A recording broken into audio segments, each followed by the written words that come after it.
Let's face it, we're human. We all have problems. Some of us have as many as 95, but at the very least, your bass tone don't have to be one of them.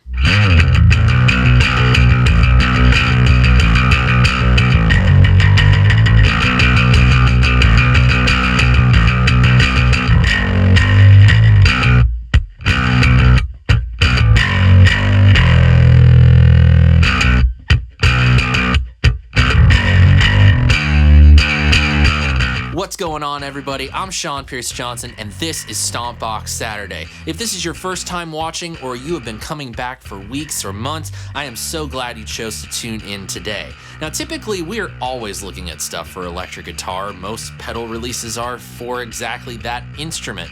A few weeks ago, we got to see something for an acoustic electric guitar, but today, we get something for bass in the form of the Wittenberg Bass Preamp from my buddy Cody and Westminster Effects. And by the way, yes, there's going to be a very Americanized / bad German pronunciation of the name of this pedal, but what matters is what this thing can do. 5 knobs, 2 two-way toggle switches, and your true bypass foot switch on the face of the pedal. We have a control for gain, control for volume, and a 3-band EQ with bass, middle, and treble. But what's really cool is that one of these toggle switches is connected to the mid-range frequencies. It allows you access to shift either the low-mid frequencies or the high-mid frequencies. Now, each of those frequency ranges has a different aural and tonal effect on your bass guitar, with the low mid being more, well, you'll hear exactly how it sounds later on in the video. Now, the second switch is an active passive electronics switch, and this you can kind of think of as an input signal pad sort of thing. Active electronic basses usually have a little bit more output thanks to their requirement for a 9-volt battery in order to operate. It kind of amplifies the signal a little bit, whereas passive basses like your classic P bass, jazz bass, or hey, cool short scale Mustang or Dan Electro basses, those have passive electronics. You just plug in and go. Inputs for both your instrument cable and 9-volt power supply on the right side of the pedal, and on the left, you not only have a 1/4-inch output, but a balanced XLR output for going direct. So this thing not only is a preamp, it's also a DI box, which is very nice.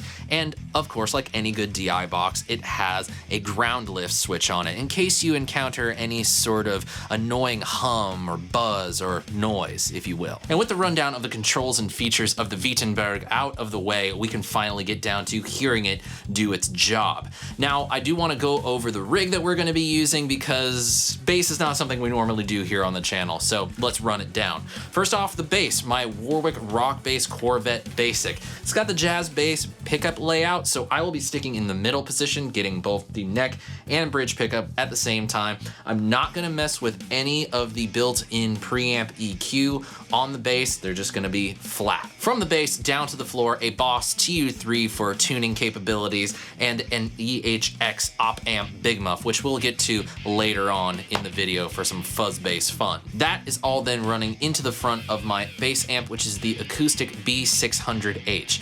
That head is connected to its matching 410 cab and mic'd up with a Sennheiser E602. To get us started, what I want to do is I want to run through the range of the controls on the gain and all the EQ settings.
I like it. It's just a little bit of extra grit, and I'm not really sure what it's coming from. It's possible that it's just the pickups from the active electronics being driven harder and harder into the preamp stage, just generating this nice little fuzzy kind of almost like cool direct to the console kind of thing going on. I like it. It's something that I think could be very useful.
Now let's go ahead and go to the treble, and if you don't mind, I'm going to switch up to a pick.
would say that the range of the bass and the treble controls of the EQ remind me a lot of the range that I get from the active electronics on my bass, and they are incredible tone shapers. But just like with guitar, mid-range is a real secret sauce frequency spectrum for bass.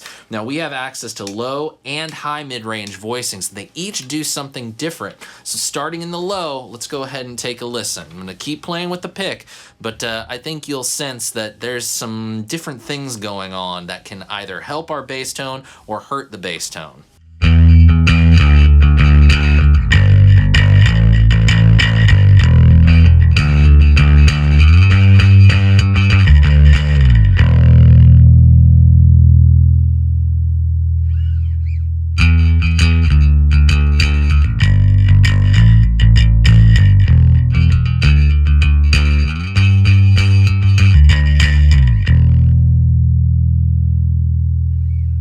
Notice we cut out the low mid entirely and it starts to clean up a little bit. That's because low mids is really where that weighty fundamental is going to be. I know you think bass should be the fundamental of bass, but it's that low mid-range content that really helps give low notes some vibe and some cut, ironically.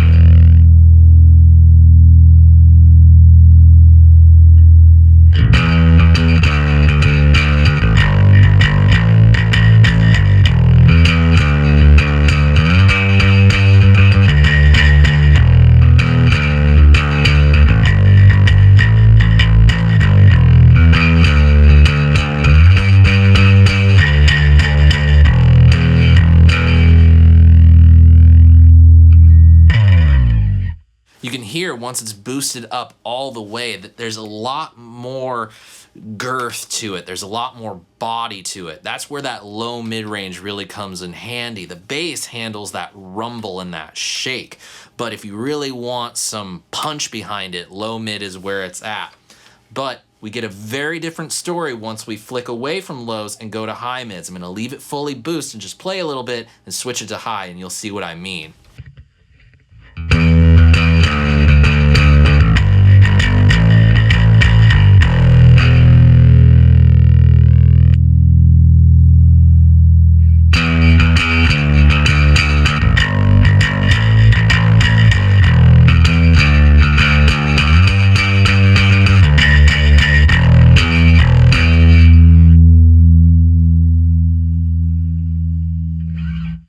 You can hear that some of that punch and that weight, that sort of girth goes away, and it pushes it more towards this aggression that is really part of that modern bass sound that, well, guys like me tend to like. Something with some cut and some clack. You really hear the pick hitting the strings, and you kind of hear your fingers hitting the fretboard a little bit more.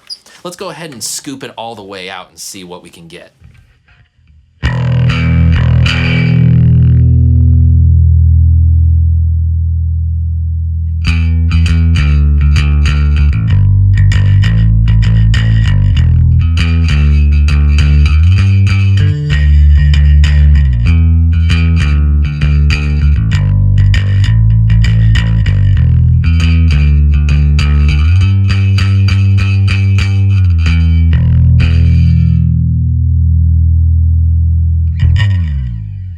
All in all, I would say this is a really powerful pedal, something that if you're doing it into the front end of your amplifier, sure, it's going to sound cool, but where I really feel like pedals like this shine is when you're running DI. And since we have a DI output on the Wittenberg, we should go ahead, or Wittenberg, I said I was going to say it more Americanized, but I guess I was not fully going with that one. But we're going to run it DI. We're going to just run it straight into the interface and see how we can change up an otherwise sterile sounding direct bass tone to get something with a little bit more vibe.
A pretty powerful little tone shaping bass box, if I do say so myself. But there are plenty of uses for the Wittenberg, and I would like to show you a few of my favorites right now. This is a little something to take your otherwise clean sounding solid state bass amp, add a little bit of harmonic excitement and some grit for that modern kind of clacky, aggressive bass sound. Something that can also stack pretty well with a certain hefty fuzz pedal.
This is a little trick that I like to use with the bridge pickup on a jazz bass style setup. Now, a lot of jazz bass players love the bridge pickup, mostly thanks to Jaco Pastorius. But sometimes that sound can be a little clicky, it can be a little thin, it can be exciting, but it's not always 100% useful. This is something that I feel lends a little bit more weight to this particular sound and warms it up quite a bit.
And there you have it, friends. That is the Wittenberg Bass Preamp pedal from Westminster Effects. Like I said at the beginning, this is a reformation for your bass tone, and a good, simple one at that. I think I prefer it a little bit more in front of the amplifier than as opposed to a DI, but I'm always that old school kind of approach to most live sound applications.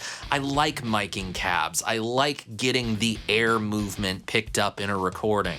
But in a pinch, this thing is a very powerful tool for running direct. Some bass players may have a little bit of an aversion to some of the grit that you are able to get from this pedal when you're really boosting frequencies or driving the gain control. But for me, I like a little bit of that. It adds a warmth and a harmonic vibe that I just think makes the bass parts a little bit more exciting. But all of that is just my opinion, and I want to hear from you. What did you think of some of the sounds we were able to get with the Wittenberg? And are there any other bass ideas that you'd like to see me cover on the channel?